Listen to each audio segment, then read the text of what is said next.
Guys, welcome to my channel Shreshtha's কিচেনে। এই শীতের দুপুরে রোদে বসে বসে কেক বানাতে আর খেতে কার না ভালো লাগে, তাও যদি আবার এরকম সুন্দর একটা গাজর পাওয়া যায়। হ্যাঁ, আজকের রেসিপিটা হচ্ছে গাজরের কেক। তার জন্য প্রথমেই নিয়ে নিচ্ছি কিছুটা চিনি আর কিছুটা তেল।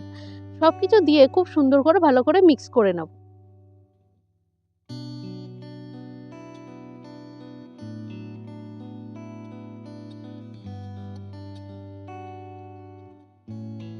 চিনিটা অনেকটা পরিমাণে গুলে এলে এরপরে আমি অ্যাড করে দিচ্ছি দুখানা ডিম। ডিমটা দিয়ে খুব সুন্দর করে ফেটিয়ে নিয়ে মিক্স করে নেব।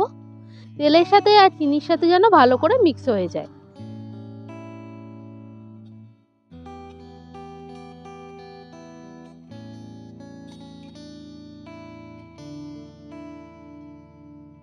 ডিমটা ভালো করে ফেটানো হয়ে গেলে এর মধ্যে 1 কাপ মতো দুধ আমি এখানে অ্যাড করে দেবো। দুধটা দিয়ে খুব ভালো করে কিন্তু মিক্স করতে হবে। দুধ, ডিম, চিনি সব কিছু যেন একসঙ্গে গুলে যায়।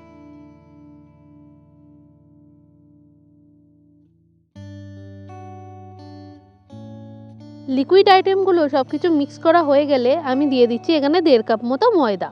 1.5 কাপ মতো ময়দা দিয়ে খুব ভালো করে আস্তে আস্তে ফেটিয়ে নিতে হবে। আর দেখতে হবে যেন কোনো রকম দানা দানা বা গুটি গুটির মতো না থেকে যায়।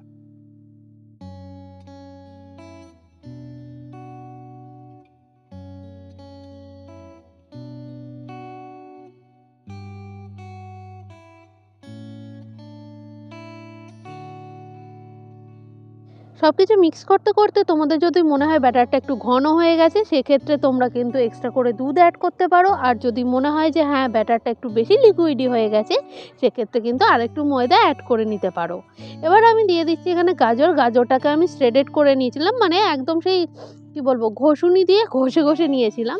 তোমরা চাইলে কিন্তু বেটেও দিতে পারো, মানে মিক্সিতে বেটে। তো সব কিছু দিয়ে ভালো করে মিক্স করে নিতে হবে। গাজর দেওয়ার পর খুব একটা ফেটানোর দরকার নেই, শুধু একটুখানি ভালো করে সব কিছু মিক্স করে নিতে হবে।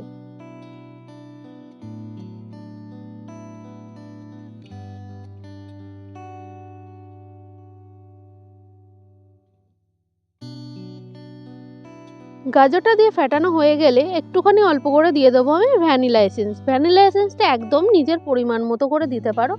1 চামচ বা 1 যে টি চামচ বলে না, সেটার থেকেও অল্প দিতে পারো, আবার 1 টি চামচও দিতে পারো।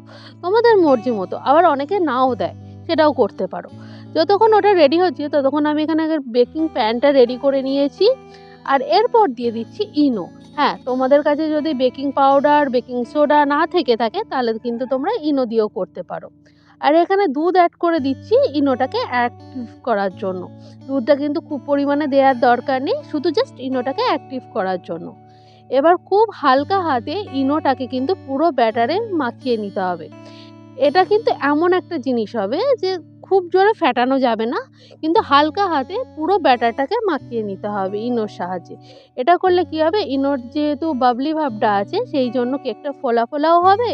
আর যেহেতু প্রচুর পরিমাণে ফেটানো হচ্ছে না ইনোটা দেওয়ার পর, তো একটা ডেলা টাইপের হয়ে যাওয়ারও কোনো চান্স নেই। তো এরকম হালকা হাতে করে নিয়ে খুব আলতো আলতো করে ফেটিয়ে নিতে হবে। এখানে ফ্যাটানো কথাটা বলাটা ভুল। এখানে অ্যাকচুয়ালি বলতে পারো যে জাস্ট মিশিয়ে নেওয়া হচ্ছে। তোমরাও কিন্তু এই পদ্ধতিটাই ট্রাই করো।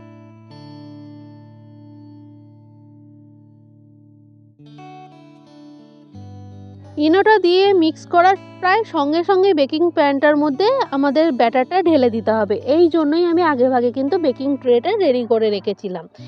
আর এটা বেকিং পেপারের মধ্যে একটুখানি অয়েল আর ময়দা মাখিয়ে রেখেছিলাম যাতে কেকটা না ধরে যায়। এবার ভেতরের বাবলগুলো একটু বার করার জন্য কেকের প্যানটা ধরে এরকম ঠুকে নিয়ে 30 মিনিটের জন্য মিডিয়াম হিটে রেখে তুমি কড়াইতে, স্ট্যান্ডে বসিয়ে বা ওভেনে রেখে কিন্তু কেকটা রেডি করে নিতে পারো। 30 মিনিট পর এই যে দেখতেই পাচ্ছ আমাদের কেকটা কত সুন্দর দেখতে হয়েছে, আর কিন্তু খুব স্পঞ্জিও হয়েছে। আর এই রকমই কেক বানাতে কী কী লেগেছে সেটাও একবার দেখে নাও। আর আমার আজকের ভিডিওটা যদি ভালো লেগে থাকে তাহলে অবশ্যই লাইক, শেয়ার, সাবস্ক্রাইব করে দেবেন। Thank you.